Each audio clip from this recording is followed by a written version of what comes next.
Hi, everyone, and welcome to the HR Sound Off live sessions. These are our monthly sessions that I have where we talk about pertinent HR topics, everything to help us as HR lean in and learn to lead with purpose. So, this month's topic is all about all roads leading to HR. I am your host, Julie Turney. You know how we do on the Sound Off exchange. I am the host. I created HR Sound Off because I wanted us to have an opportunity to demystify our profession, set the record straight, and also help expose us as human beings and not robots. Joining me today on this session of All Roads Lead to HR are two amazing HR professionals that I have met through my career. Khalilah, Olokunula, and Bachand. She said, she's like, yes, you got it right. Calling people's names correct is very important to me. It should be important to all of us as HR professionals. So I'm going to bring them up to the stage, and then we're going to kick off this conversation. Hello, beautiful people. How are you doing? We're well. Thank you for having us today. Yeah, it's a real joy to see you, Julie. And congratulations on launching this. It's really fantastic. Thank you so much. I really appreciate both of you being here. So we're going to have an amazing conversation. But before we get started, I'm going to just bounce off the screen and leave you two on so that you can introduce yourselves and tell our audience who you are and what you do. Perfect. Khalilah, you want to go first? I can, of course. Hi, guys. I'm Khalilah, K.O. Olokunula. I am a people's person, passionate about building people. I currently serve in the position of Chief People Officer at True Colors. It is a for-profit brewery with a closely knit social mission to unite gang rivals and decrease violence in our city and in cities across the country. I've been here for a little over 4 years, and I could never imagine myself anyplace else. I'm a mom, a wife, a friend, and happy to be here. Wonderful. Thank you. It's so great to join you today. So it's great to meet you as well. And hello, everyone. I'm Bachand, coming to you from Toronto, Canada. And my story is a little unique, and maybe that's why Julie had me here. I am not an HR guru. That is not the world I live in. However, my life is one that has been one evolution after another. I had actually been a priest for 8 years and then decided to move on in a new direction. And so I know what it's like to have to, transfer skills, to write a resume when you want to change careers, and then go meet with HR professionals and have them kind of look at you in a unique way and say, well, you bring so much to the table, but it doesn't exactly fit exactly. And so my life was, I was an executive in New York City after the priesthood and fundraising. And then I became a partner in recruitment for a company. And then I've gone on my own. I launched my own company called Evolution, which works with professional leaders in coaching and mentoring. But I also work with organizations in a new recruitment model and with HR leaders to help them really align and bring forth the candidates they want, and to help candidates also align with the right careers, with a new mindset and an openness to really aligning for the jobs that they want.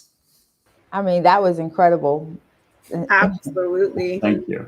Absolutely. And this is the reason why I really try so hard to make sure that I connect the right HR people for us to have these conversations with. And I thought that this was such a really pertinent topic, because I know a lot of people, especially young people, always ask me this question all across LinkedIn.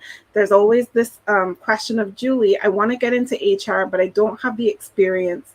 Why are people putting all this experience in the job description when, we don't have that? What are our chances of getting into HR? It's almost like defeatist, right? Mm-hmm. And then you have other professionals who are trying to get that seat a little higher up, but they don't have all of the experience that they need either. And so I thought, with Khalilah being Chief People Officer, you, Brian, being in recruitment, but both of you having a very religious background as well, we can probably really help our guests today in changing their focus or their mindset and how they look at entering the HR space and how they can better improve their prospects of landing that job in HR. So let's kick off the conversation. I'm loving using StreamYard. I really am.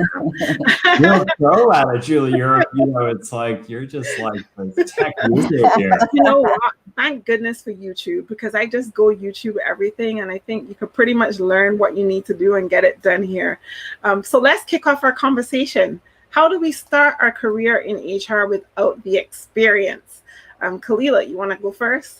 Yeah, I mean, so I can start with me, I guess. I'm HR by accident, but really on purpose, right? And I think that it helped shape my sound, and that's what differentiated me in the industry. That I didn't have that formal training that most people had, so I wasn't caught up in what the book said, but I understood people. And when you understand people, you have a different perception. My advice on how to break into the HR industry is, first, you have to discover who you are and who you're not.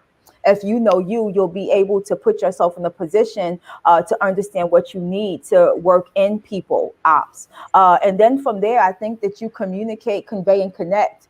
And what that means for me, Julia, Brian, people watching, is that your career doesn't start when you can when you actually get a position, but when you can listen, learn, and link arms with other people in the profession. I have this saying that each one teach one. And so when you're ready to get into a position where you believe that you don't know everything, but there's other people who can teach you, you can learn from them, and you also have something to pour out, that's when you understand what it means to serve. And human resource is not about policies, it's about people. It's not just about profit, it's about passion and purpose. And when you understand that, that's when you can enter a career into HR without the experience. So formalities is great. You can teach that, but passion, purpose, and people is not something that you can often teach. It's something that has to be discovered. Absolutely. And I just want to go back a little bit, Khalilah, before I move on to Brian. I want you to give us a little bit of history. You said you entered HR by accident. It wasn't where you meant to end up, but it's where you are. Give us a little bit of your origin story. How did you get here? Yeah, so I ran an event and set design business for about 12 years, and I had this epiphany. God, just spoke to my heart and told me it was time. It was a sunset coming on the business, and I didn't know what that meant, but it scared me, and I was confused. I didn't want to walk away, but I was obedient. And, after that, he just told me to empower women. So I worked with women entering entrepreneurs in training and development. I taught workshops based on Dr. Seuss books, right? And I just so happened to be in New York City speaking for the Women's Venture Fund Conference. And there was a man there also speaking as an investor, and his name is George Taylor.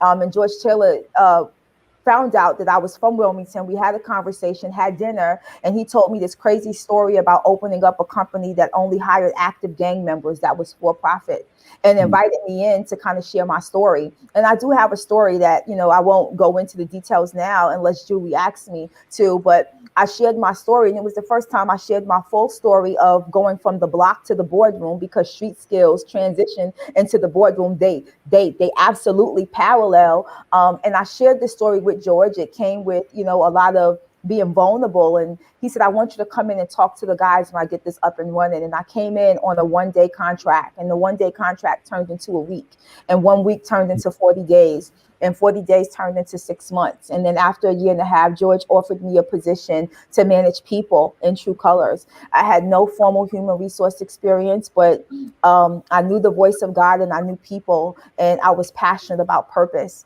And so because of that, I took on the role, not knowing everything, and had to get over this big curve. And I'm still learning today from others. But I pride myself in not being pushed formally, but being pushed purposely, and when you do that, again, you see things different, and you receive things different, and you can share things different. So I was HR by accident. I was already working, but while I was working, I was actually working to where I was supposed to be. But listen, Your story gives me goosebumps every single time, lady. But I really believe that, once you have that passion, and I'm so glad that you mentioned this. And again, this is exactly why we're having this conversation today, because there are so many young people out there that believe that because their life is a particular way, whether they are still on the block or trying to move off the block and better themselves so that they can support their families, how do I get that done? And you are a true example of how you can make that change and actually make a difference. And so I'm so glad, so glad that you are here. Thank you. Brian.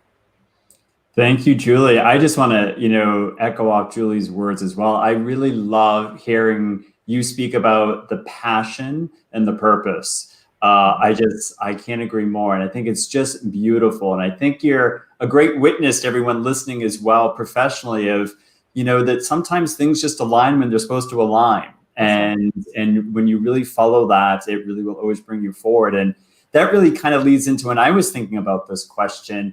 I always ask myself one question when I don't know what to do. And this is what I tell others, and related to this is simply, what do I desire? And when you ask yourself what you desire, that's where the truth is. That's where that purpose is going to bubble up. And for anyone who's really thinking about, wow, I'm in this particular career and I would like to move into HR, but I don't have the background, but you have that desire, follow that. And sometimes you have to realize that if you're looking to make a career transition into a new field that you might not have all the experience, you might have to just be open to taking a certain role within HR to start out. You can't come in thinking you're going to be the CHRO right away, just because you've been able to do certain things. But you might have to start out at one particular level to learn, to be open. And I think if you're able to demonstrate one or two particular skills, whether it's about working with people, managing people, and how that can translate in, that can be the way for HR leaders as they interview you to say, oh, okay, this is the interest and I see the pattern. So I think it's important to identify one or two of those areas and follow that desire. And if certain jobs say, that you're really great, but we don't see an alignment, that's wonderful. No's are good answers because they open up doors to help you find the yes to where you're supposed to be.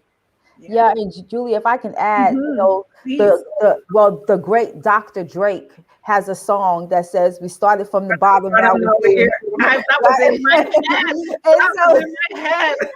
And so look, it's okay to start, like Brian said, to start at the bottom and work your way up. Listen, I started at the bottom. I started, I came in as a consultant, and then I was teaching classes. Then I went from generalist to coordinator, and then to director, and then to VP. And I just was promoted to chief people officer. And that doesn't mean that I'm above a bunch of people. It just means that I have more people to serve, right? And so when you start someplace, you work like you know where you want to go. That's it. It's all about having the vision and the desire, as Brian said. And once you know what your purpose is, it makes it so much easier for you to make those moves. There are a lot of persons who work in organizations that don't have HR professionals. They don't have an HR department. How can we have those courageous conversations with leadership and say, if you recognize that the organization, is at a stage where it could use some HR support, put yourself forward. What are some of your recommendations towards having those courageous conversations? I think that you have to just start, and don't just go in there freestyling. I think you have to put together a plan. Like every issue that happens probably always connects to a theme that you see, right? And so look at the theme of the situations that's happening in the workplace that you're in and create a conversation around that. And don't just come in and say, this is what I think that we should do. Say, this is the objective, this is the goal, and this is what I believe that we need to do to get there. Be proactive and be powerful and brave in the process, because, you know, those courageous conversations starts with you being brave internally. Somebody has to speak up, and anyone that's in HR knows that you have to use your voice to amplify the sound, not just for yourself, but for the people. And so I would create an overview of the things that you believe need to be put in place. And don't go in there saying, hey, this is what needs to change. Say, look, this is what I've seen, sir. And these are some of the things I think that may work. You know, if we put them in place, I'd like to take full responsibility in implementing them. I can get started on Monday. Is that okay with you? And so you have to do it like you're making the clothes. Put yourself in a position, add a deadline to it, and just wait for a yes or no. The worst that can happen is that they say no, but the fact that you went there and had that conversation will empower you to keep going and to continue to have those conversations. Definitely. Brian, what do you want to add to that? Well, I just want to say, I can see why, based on that answer, why you just got promoted to be the chief. That's an excellent answer. So, you know, just a little bit to add on top of that would simply be the following, that I agree, you know, you don't, if you see there's an issue, or you see there's an opportunity, the last thing you can do is to come in like a bull in a china shop, you know, saying, you know, here's all the problems and we got to do this, and being defensive. You know, something I speak a lot about is about take inspired action, right? Take inspired action that's positive, and going to say, wow, here's a couple challenges, and I think they're opportunities for us. And these are my thoughts. Here's some of the plan, as you just articulated a few moments ago. Here's a plan, here's some ideas, but I'm open to learning. You know, how can we do this together so it will benefit the company, the environment, the employees? And that's really important, because I think if you go in with an openness rather than trying to control it, you'll get more of a response and more of a receptive atmosphere to really move forward on it and see how it can develop. Yes. That's awesome. Great. I agree with you. I agree with both of you very much. So have a plan, be committed, stick to it, give it a deadline, but have that conversation. The worst that you'll get is a no, but at least a no is going to lead you to get to your goal eventually. If you stick at it and if you persist at it, maybe it might take one event. Maybe it might take two events that happen in the organization to help them realize, look at COVID. If you're going through COVID right now in an organization that has no HR, guaranteed this is a great opportunity for you to step up and say, look, we need to find a way to help our people. And we can't go on with not having some kind of support. This is how I want to help you. This is how long this is what I can do. This is the plan. Let's get it done. And if you're not happy by the end of this, then let's try something else. But Absolutely. I want to give it a try. Absolutely. I agree with you guys 100%. Yeah. I just want to. Oh, sorry, Julie. Just one last thing. I think one thing about, just to touch on the COVID, I can't think of a better time that everything has been disrupted, to use a term that's overused, to bring forth some of the ideas, because people will be more receptive. Everything's had to change. So it's a great, great opportunity to take ownership, and now more than ever. Yeah, I'm sorry, Julie. And I wanted to add to that, Brian, you're absolutely right. I mean, 2020 showed us that companies had so much work to do, you know. I mean, we had to look at, you know, I talked about recently unpacking racial justice and equity in business. And I'm telling people we have to look at the bags that they've been packed in. And bags is an acronym for me for the behaviors, actions, the groups it affects, and the systems that we've designed. And what we fail to realize is that if we create processes and systems without people in mind, or have someone responsible for them, we'll never see the end result or the goals that we want to put in place. So every organization should have an HR. It doesn't matter what you call them, but somebody needs to be responsible for that component to make sure that those systems and processes that are in place that we need are functional, are fair, right? And they're free. And what that means is that HR is there for everyone. It's not just for the CEO, the VP. It's there for the people and everybody else that's involved. I can never imagine being in an organization without an HR person in place of any kind. Yeah.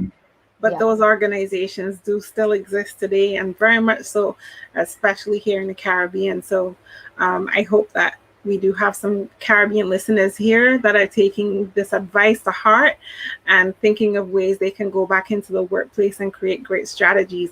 I just wanted to share some of the comments from people listening to your story. Ricklin Woods, like, amazing story. Khalilah, someone had goosebumps. Then she had goosebumps. And then Tracy Flint said your story is truly inspirational, Khalilah. So definitely, please continue to share your beauty and your experience and your story, because it really is needed. I think the lack of experience is what gives me this opportunity, right? You know what I mean, Brian? It's the lack of experience, right? And, you know, I don't know how to get on an HR stage and be formal because I wasn't groomed for it, right? Yes. And like Brian, I can tell, you know, when he introduced himself and shared what he does, he's purpose driven also. And that just does something different to you guys. And so if there's any HR people watching, listening, any companies that's listening, like when you hire an HR individual, make sure that they're purpose driven, they're people focused, and they can be profit aligned. Those things matter. They are important. If you want the best out of your people, you have to position somebody and you have to put somebody in place who can pull whatever is in them out. Absolutely. Pull the best out of our people. I want to move on to the next question because I can see this time getting away and we still have quite a few to get through. But how would you say a person should structure their CV if they don't have the experience and qualifications that are being asked? This is a good one because I always say to people, you have life experience. That of itself is part of the human experience and the people experience that you bring to the workplace. But I ask the experts who have had that experience of having to write a CV from a career that is not HR related. And I remember, Brian, you sharing your story. You want to go first? Yeah, I'm happy to. I love this question because I had to live through it, and I love helping others to embrace this and overcome it. You know, when I was leaving, you know, the priesthood to go, you know, my desire was to go to New York City to become an executive. I thought I could whip out a resume in no time. You know, this was before YouTube, but I remember going on Google and, I had a little template, and I sat down and I was a hot mess. Like I couldn't write down and translate the things that I had done. And it was overwhelming until a very good friend of mine helped me through that. And I really did, Julie, what you said is I focused on aspects of how I had worked with people, how I had led people, how I had led different seminars, and translated certain things that would be, you know, desirable and understood. And so that's the key. You know, the number one thing I tell people too on a resume is a CV, always be honest, always be truthful. Certain times you see people that inflate things. I always say everything you put there can and will be tested. So, you know, anything that is there, it's to put down, this is what I did in this context. And so they see your skills, your thought process, your strategic thinking, your ability to follow through. Also, maybe it might be about revenue, you know, and how you manage that. The number one piece of advice that I give to people now who are looking to transition into a new career, whether that's a HR or whatever it may be, I knew from my experience that if I could just get in front of the hiring managers of the team, that would make a big difference. A piece of paper, they're going to have eyebrows raised, but I knew if I could get in front, and that really did help. But in this day and age, now there's something that I encourage people to do, to attach a brief video with their resume. And there's a free service called Loom, you know, Loom. It's about a minute. And I tell people to introduce themselves. That way there's a human connection immediately. And even though their resume not align exactly the same, they'll see some of that, but they'll also see the person. And that really can transform moving to the next level. Yeah, definitely. Khalilah. Yeah, so I agree with everything Brian said. I love the idea of video. Yeah.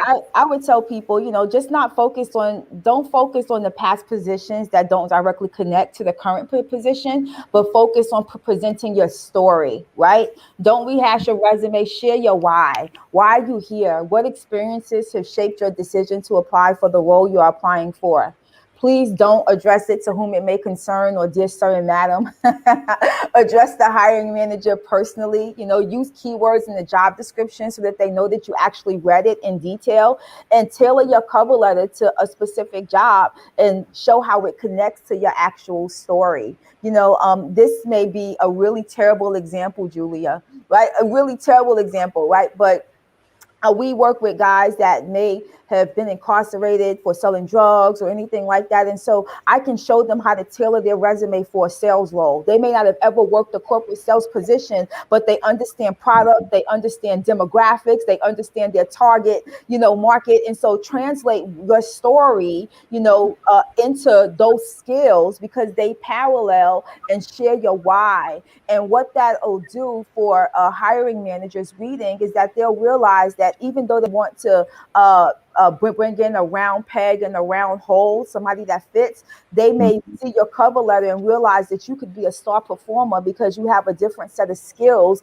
that the standard person that applies may not have. So don't be afraid to share your accomplishments. Don't be afraid to share your story, and don't be afraid to translate those skills that you had in past positions for the present one that you're applying for. Definitely. I I think love this is great advice. Yes. Yeah. And I One love, last thing. Oh, sorry. Go I'm ahead, sorry, go ahead. Julie. I'm so sorry. We get That's so okay. excited about this topic. It's I a think great the one topic. That's why thing we're too, here. and I would love your expertise on this, both of you too. One thing that drives me insane when I see people have resumes, and at the very top, they have all these words, adjectives describing themselves, like strategic thinker, visionary, da da da. I tell them right away, I'm like, who cares? Who cares? Everyone says that. So I say delete it.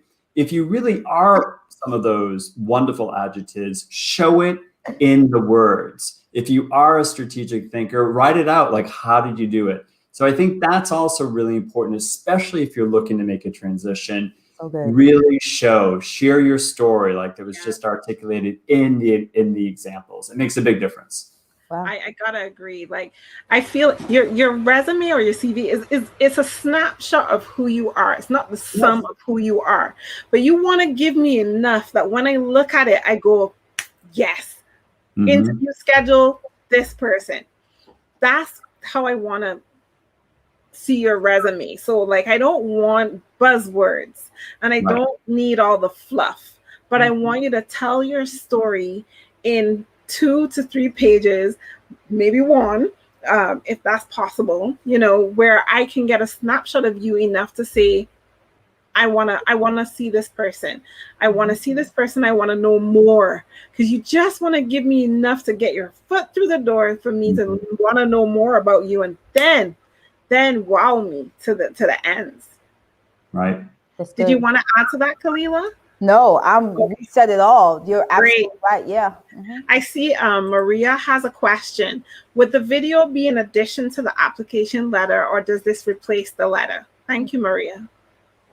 I always say this: if whatever they're asking for, deliver. If they say submit your resume, your CV, and cover letter, follow those directions, and then put the video in addition to it. There's nothing the matter with that. If they give an option of saying, you can submit, cover letter is optional, well, maybe you just send the video with your resume. So always follow the instructions, but attach the video. It's always a win-win. Always a win-win. I love it. Khalilah, you want to add anything? No, that was perfect. I was getting ready to say that, like, because I had a question around that. Like, should we put it in the bed of the cover letter as a link, or should we actually attach the video? So you can put it. A great way to do it. Lumen allows you to put it like as a URL. You can embed it right into the cover letter, which is great. Or you can send it separately. I think it all depends, right? Who you're applying, where you're applying. You have a sense, but I think keeping it tight with the cover letter is kind of a good thing. That way it's always there. Awesome. Thank you. It's great. Yeah, great. So what advice would you give to HR professionals who are considering making a shift in their career? Whether it's that they're looking to shift to go up the ladder, or whether they're looking to shift to transition out. Because, you know, with COVID, a lot of us have had to reconsider our careers. I think if you look at the recent data, we see that, especially across the US, that most of the HR professionals who were terminated were female, and most of the females that were terminated were female women of color, who are now looking to readjust their lives and try to figure out how they transition.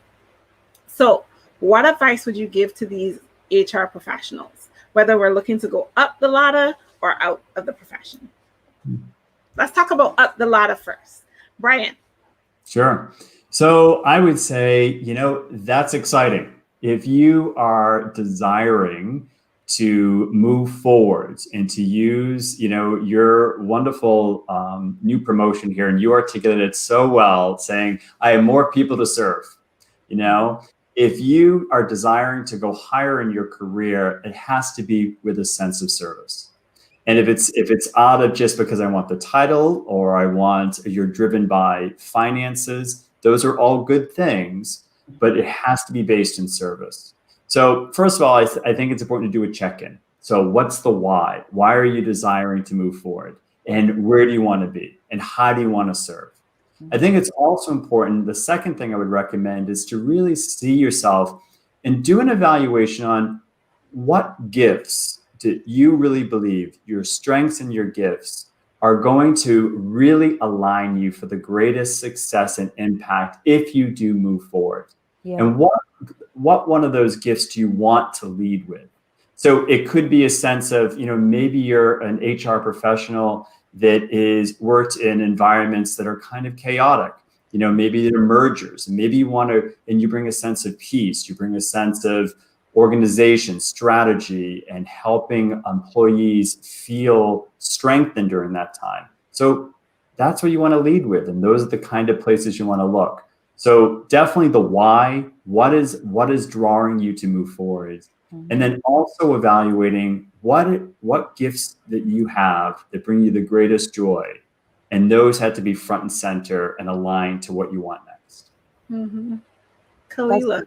Yeah, so I'm not going to add a whole bunch to that, because Brian said something powerful, is to define your why, right? I mean, when you are considering making a shift upwards or across, and I want to be clear about something, growth or promotion is not always up.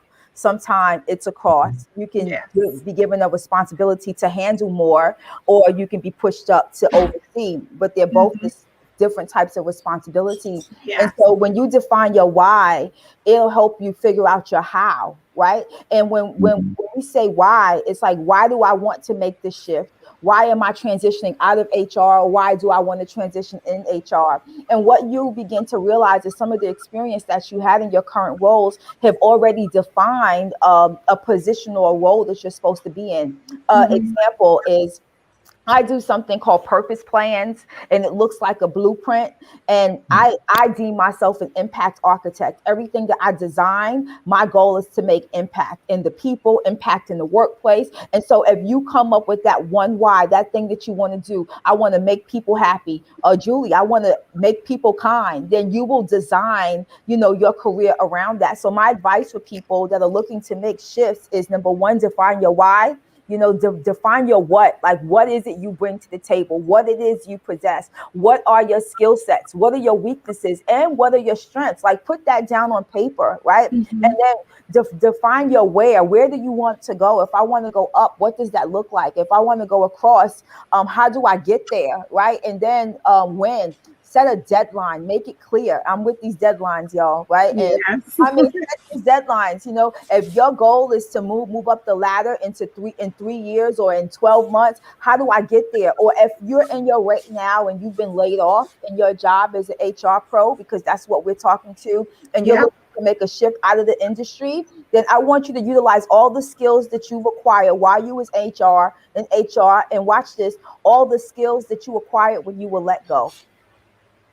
So something happens when you let go from a role that you were committed in, right? Mm-hmm.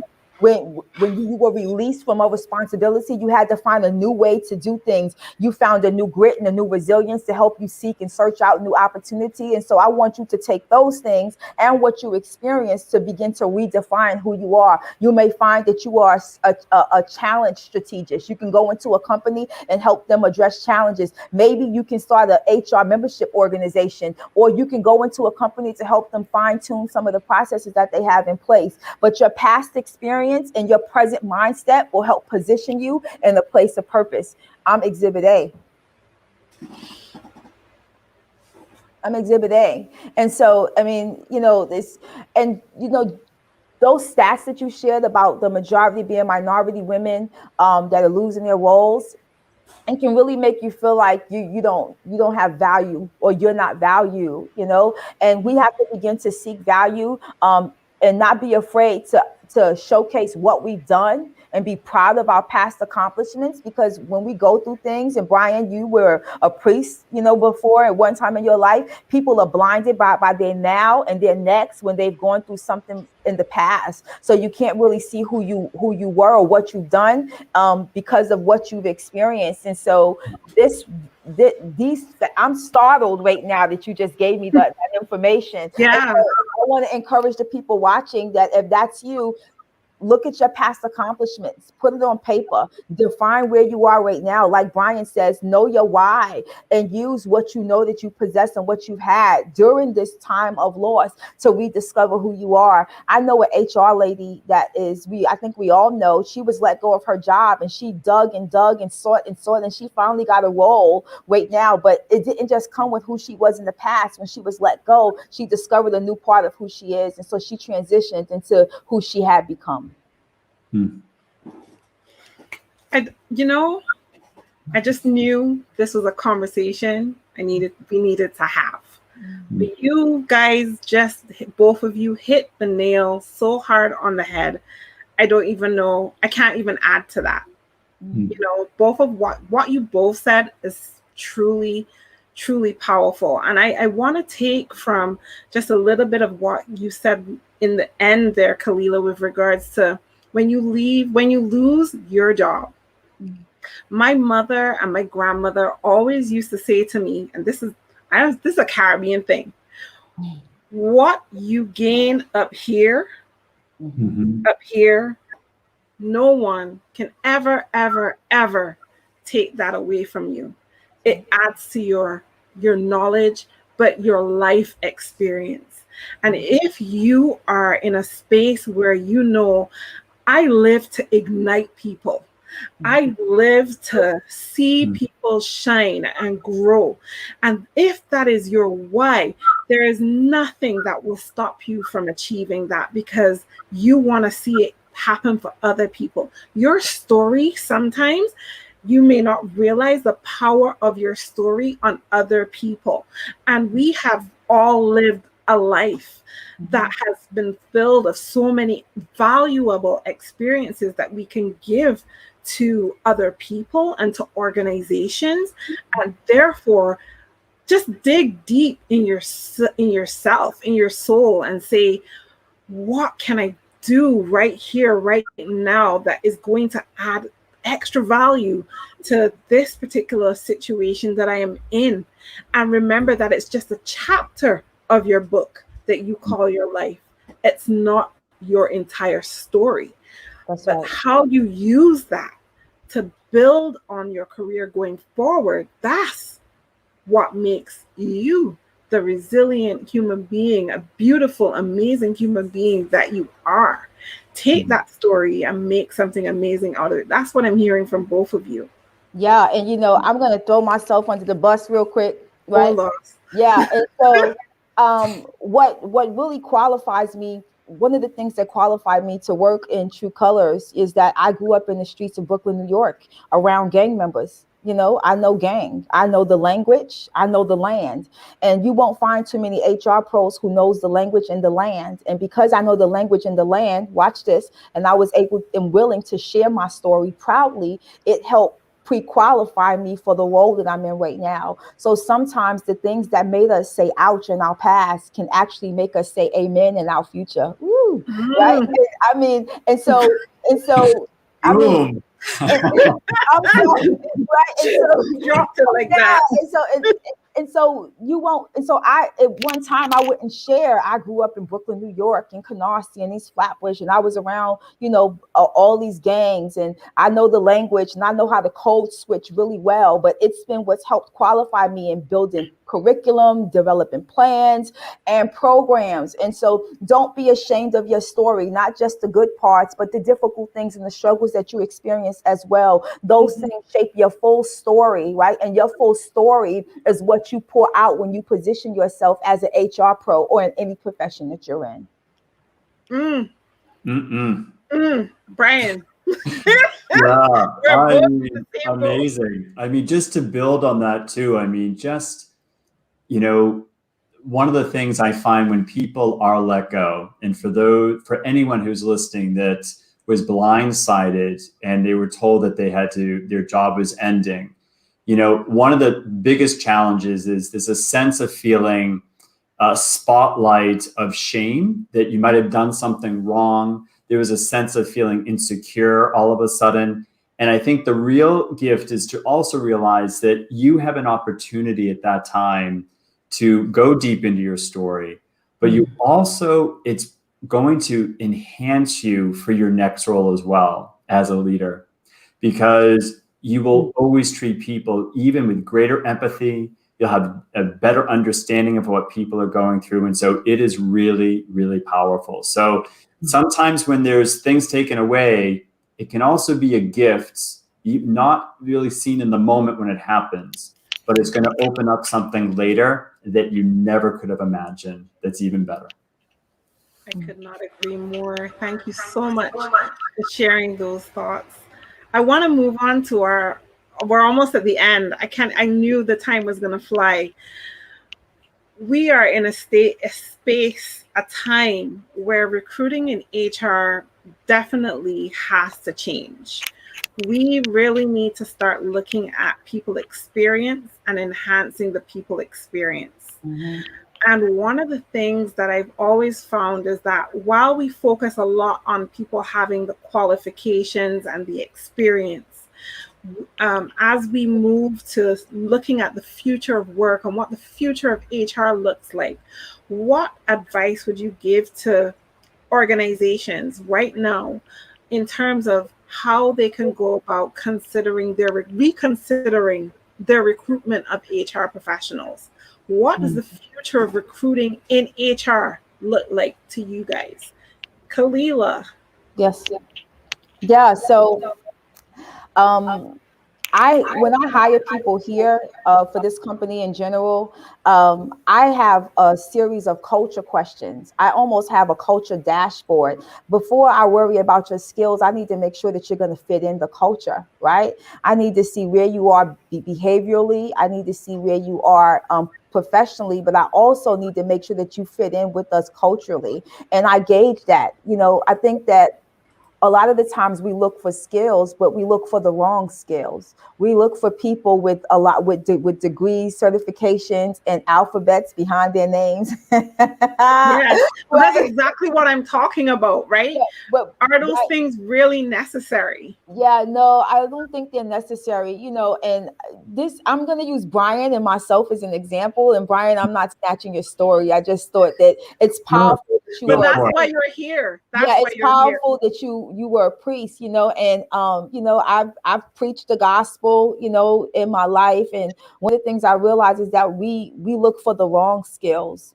We look for people with a lot of professional experience, but they don't even have any personal goals for themselves. So they wouldn't dare want to set personal goals for the people that they serve.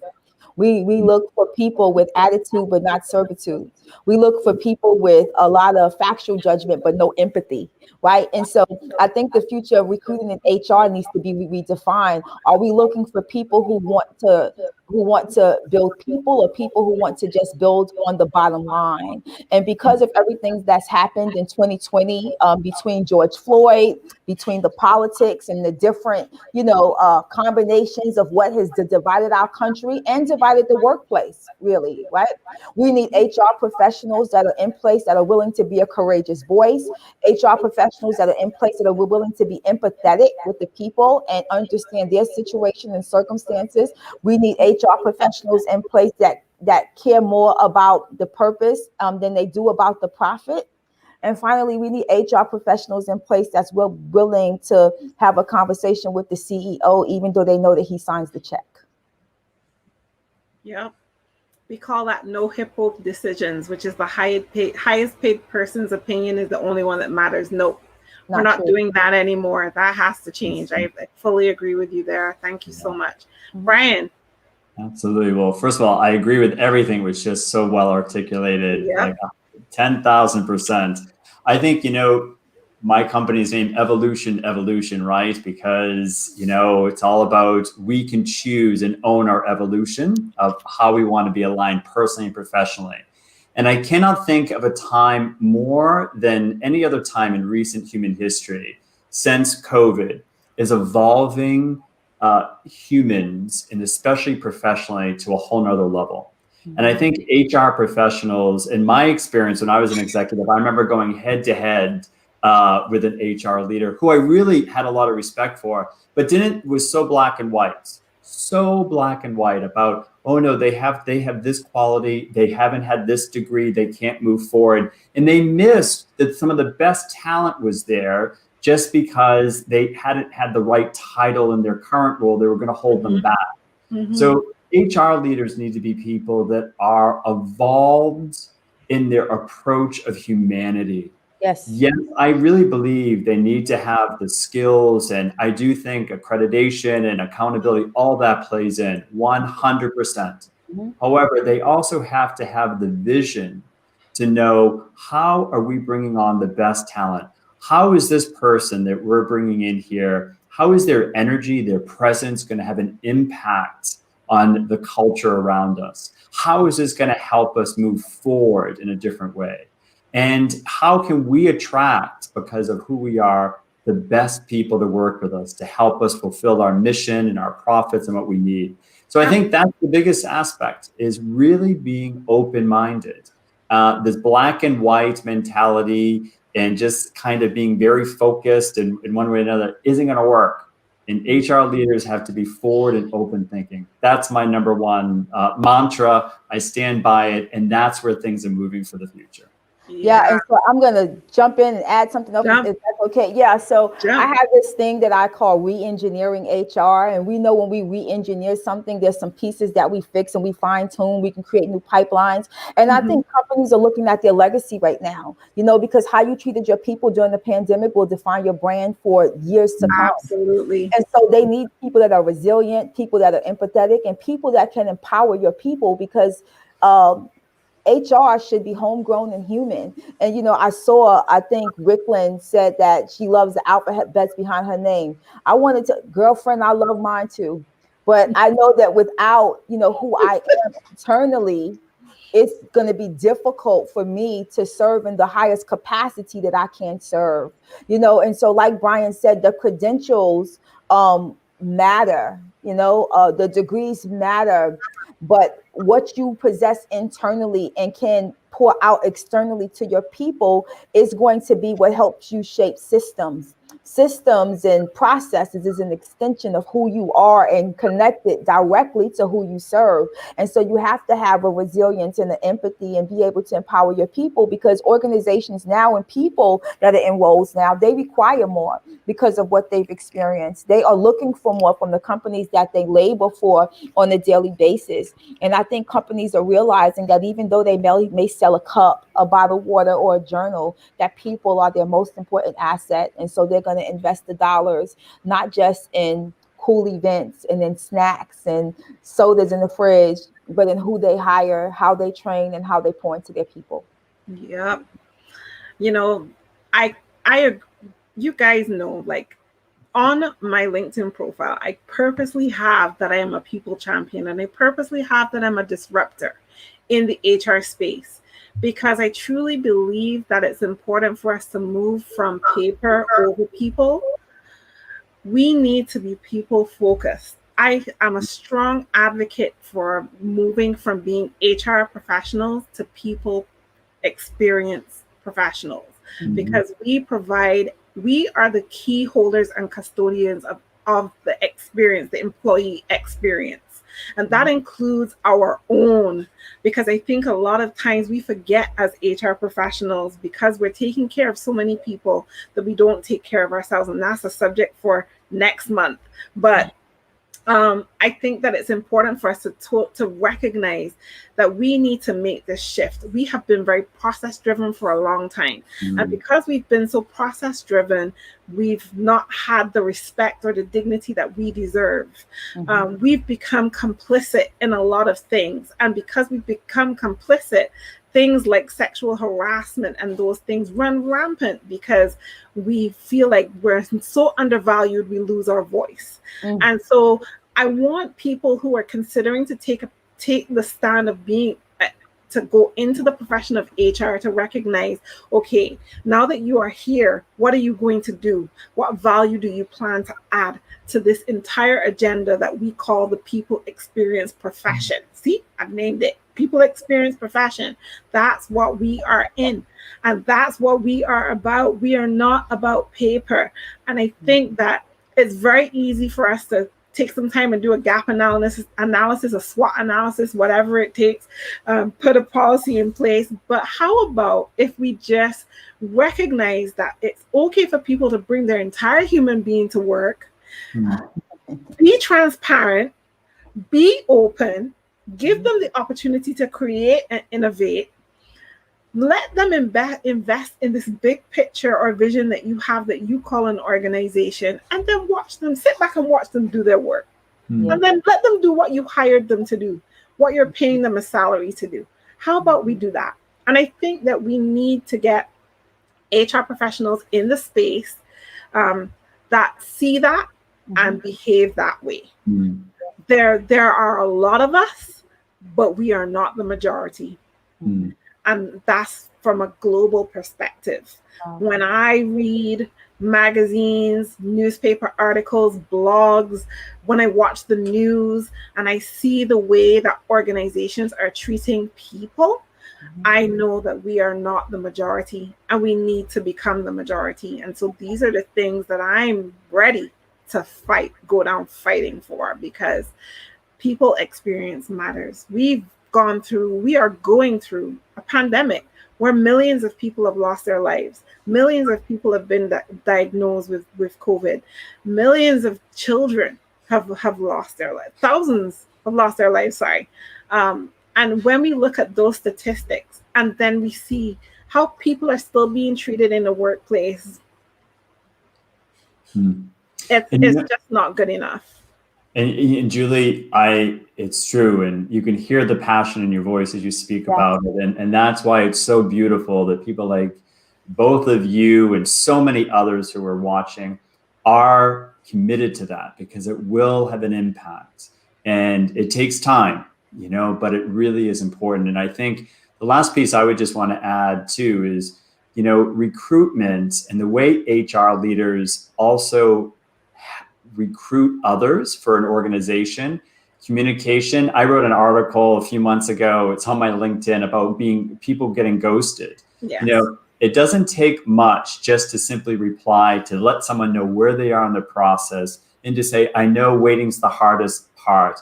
I know there's a lot of emotions as you go through the process. Just want to keep you posted. Those small acts, you will probably forget that person, but they will never forget you and how you treated them with respect. That's right. And that is so critical. And because I hear on a regular basis how angry people are that they apply for a job, they go for interviews, and then they never get any response, even after they follow up. And Don't know where they stand. yeah, of your leadership and others to change that. It's beautiful. It's really beautiful. Yeah, and I think, Julie, I love what you're doing. I love the passion in your voice. I mean, I'm here to join the fight with you, right? And I'm a little Brooklyn gangster. So if you at the table and you don't want to use your voice at the table, you need to get up from the table, right? That's just it. You need to get up from the table, and it's real. Because what I found is I get to hang out. I meet HR pros. We're not always on the same page. I'm not as conservative as most, right? And that doesn't mean I don't comply or follow the rules. That just means my personality is different, and so is my perspective, right? Like all of you up here, Brian and Julie. And so my final comments for people, since we're there right now, is if you're at the table and don't you use your voice, get up. Right. And number two is, treat people like you want to be treated. And that sounds so simple, but it's true. Nobody wants to be ghosted. Nobody wants to be pushed aside. Nobody wants to be put in a position where they think they may lose their job because they can't be at work because of something that they're dealing with from a ripple effect from COVID. So just treat people how you want to be treated. And remember that if you're in this industry, you have a why. And if you are firm on your why, you'll always be able to figure out your how, no matter what you face or what you go through. Beautiful. Right. And just to build off of that, if you're at the table and not using your voice, stand up, as you so well said. If you're not at the table and you see an open chair at that table that's open, sit down and take it and use your voice. Because sometimes it's someone else who may not be at the table that really has the insight and the wisdom. And this is the moment to evolve, to move forward, to bring that there. And HR, and for those who are in that field who commit themselves to it, are to be commended. And it is a time to take it even deeper. And it is powerful because you're impacting lives. And it's not just that life in front of you, but it's the generations that will follow. And that's what you always have to remember. It's a people's business, and you're dealing with human beings and their hearts and their families. And there's no greater work than working at that level. Awesome. Couldn't have said it any better. This was an amazing conversation, guys. And I'm sure lots of nuggets here for people to take away from all of us as we engage in this conversation about all roads leading to HR. And just as we close out, I just want to share with everyone how you can get in contact with these beautiful people and get to know them, get connected on their social media. Khalilah, you want to tell people how they can find you? I have you up here, but you can still let them know. Yeah, so I have a website. It's my first and last name, KhalilahOlokunula.com. You can check that out. And I am Khalilah Equips everywhere. LinkedIn, Instagram, Facebook, Twitter. And if you like to have fun, I'm on Snap too. Thank you. Brian? Yeah, definitely. So, the best place to find me is on LinkedIn. That's where I spend most of the time. And I love hearing from people. So feel free to reach out, send me an invitation, tell me that you were part of this conversation. And also my website is evolutionevolution.com. My email is just simply Brian, BRIAN, at evolutionevolution.com. And would love to hear from anyone. And what a joy to be with both of you tonight. Julie, again, thank you for the warm invitation. And I learned so much from my wonderful, wonderful stage mate here tonight. You were just fantastic. And I was very inspired by your words. Thank you. Absolutely. The same, Brian. I was also inspired by you. Thank you for your work, for your service in the past and what you do right now. Absolutely. I'm so appreciative of having both of you here today. Thank you for sharing your time, your energies, your stories. And I know there's a lot more that you're going to share. If you want to hear Brian's full story, you can hear it on HR Sound Off on all social media platforms. You can find us there. If you are looking to hear Khalilah's story, she is about to tell it. We are going to be having her interview session very soon, and she will be telling her story on HR Sound Off in its totality, nothing left out. It's going to be pure vulnerability. But this was All Roads Lead to HR. You know what to do if you want to join the conversation.